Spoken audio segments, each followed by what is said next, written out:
Hello kids! If you are sick and tired of learning mathematics subject, do not be worried because Teacher JC will help you with your problem. For today's video, I will be teaching you on how to convert customary units of capacity. Part 1. Are you excited? Let's start. But before that, I prepared 4 problems as a review on how to convert customary units of weight. If you haven't seen that video, you'll find the link in the description box below. Let's start. On the top, you will see the customary units of weight as our guide in doing the conversion. Let's answer our first problem. 3 pounds equals how many in ounces? So what are we going to do? 3 times 16. And the answer is 48. 3 pounds equals 48 ounces. Next, 64 ounces equals how many in pounds? 64 divided by 16. And the answer is 4. 64 ounces equals 4 pounds. Third problem. 3 tons equals how many in pounds? 3 times 2,000. The answer is 6,000. 3 tons equals 6,000 pounds. And for our last problem, 8,000 pounds equals how many in tons? 8,000 divided by 2,000, the answer is 4. 8,000 pounds equals 4 tons. Okay? I will repeat. If you haven't seen that video about converting customary units of weight, you will find the link in the description box below. And for today's topic, let's define first what is capacity. Let's read. Capacity is the measure of how much container can hold, and these are the customary units of capacity that you need to familiarize. Let's begin with the first one. 1 cup equals 8 fluid ounces. Next, 1 pint equals 2 cups or 16 fluid ounces. Next, 1 quarts equals 2 pints or 32 fluid ounces. And 1 gallon equals 4 quarts or 128 fluid ounces. And here on the second column, 2 cups equals 16 fluid ounces. Next, 2 pints equals 32 fluid ounces. And 4 quarts equals 128 fluid ounces. And always remember, when you convert measurements to convert larger unit to smaller unit, multiply. To convert smaller unit to larger unit, divide. And how to identify if it is larger unit or smaller unit? All customary unit that can be found in the first column considered as larger unit compared to its pair on the second column and third column. And second column considered as larger unit compared to its pair on the third column. Is it clear? Let's continue. On the top, you will see the customary units of capacity for our guide in doing the conversion. Let's answer our first problem. 6 cups equals how many fluid ounces? cup to fluid ounces, larger unit to smaller unit.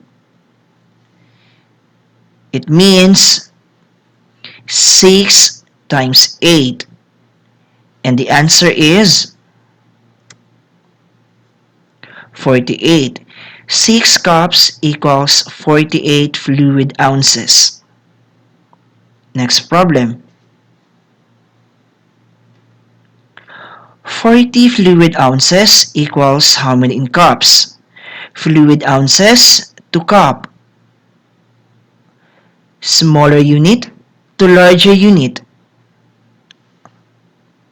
It means 40 divided by 8. The answer is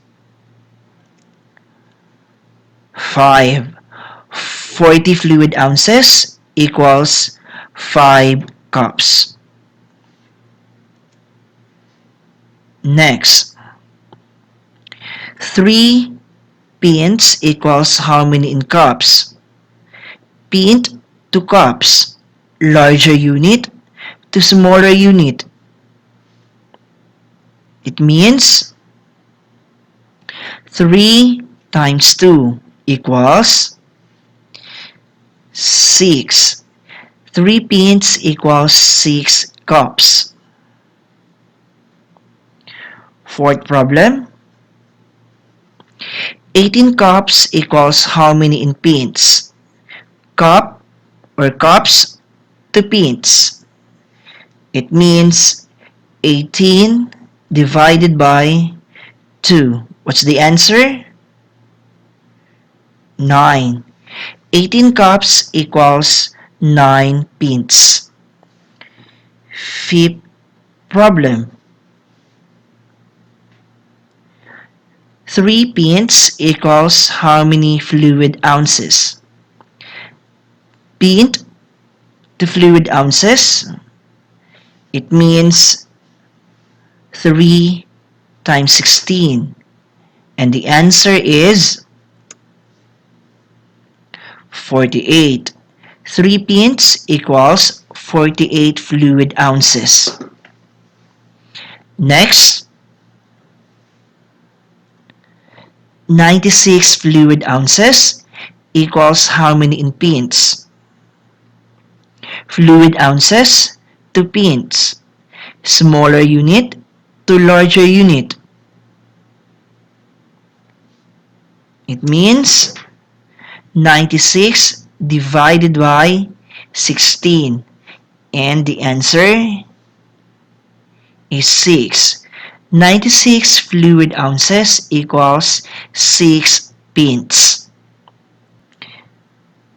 Let's answer more problems. 10 quarts equals how many in pints? Quarts to pints. Larger unit to smaller unit. 10 times 2 equals 20. 10 quarts equals 20 pints.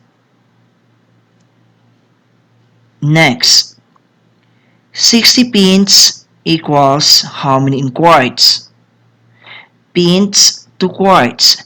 Smaller unit to larger unit. 60 divided by 2, the answer is 30. 60 pints equals 30 quarts. Another problem. 4 quarts equals how many in fluid ounces? Larger unit to smaller unit. 4 times 32, the answer is 128. 4 quarts equals 128 fluid ounces.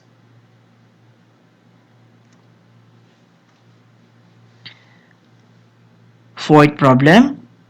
64 fluid ounces equals how many in quarts? Fluid ounces to quarts. Smaller unit to larger unit. 64 divided by 32, the answer is 2. 64 fluid ounces equals 2 quarts. Fifth problem, 8 gallons equals how many in quarts? Gallons to quarts. Larger unit to smaller unit. 8 times 4 equals 32.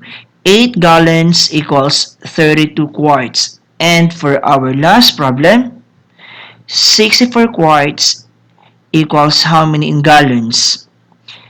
Quarts to gallons. 64 divided by 4, the answer is 16. 64 quarts equals 16 gallons. Is everything clear? Let's continue. At this point, I will be encouraging you to have your own calculator, pen and a paper to write down your answers. And let's check if your answers are correct. Is it clear? Let's go. On the top, you will see the customary units of capacity. And you will be using that one in doing the conversion. Let's start. 12 cups equals how many fluid ounces?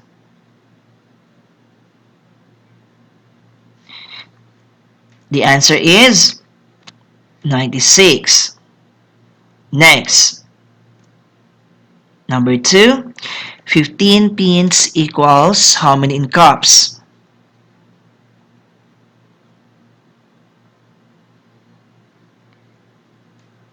The answer is 30 cups. Number 3, 30 quarts equals how many in pints? The answer is 60 pints. Next, number 4, 96 fluid ounces equals how many in cups?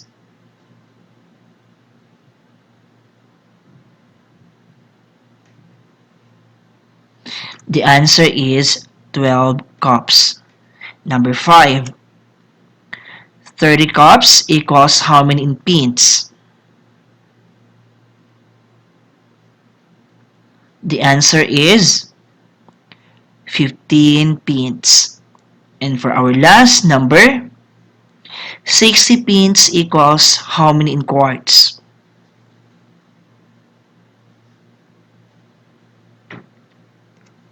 The answer is 30 quarts. Did you get the correct answers? If yes, good job. It means you are listening to our discussion. And for that, I will be encouraging you to answer these 6 problems to apply what you have learned in our today's lesson. Okay? And that concludes our lesson for today. If you have questions, clarifications about our lesson for today, feel free to write one in the comment section below, and I will do my best to answer all your concerns. Alright? Thank you for watching. Hope to see you in our next video. Once again, this is your teacher JC saying, never stop learning, for when we stop learning, we stop growing. Goodbye. 1, 2, 3, 4, 5, 6, 7.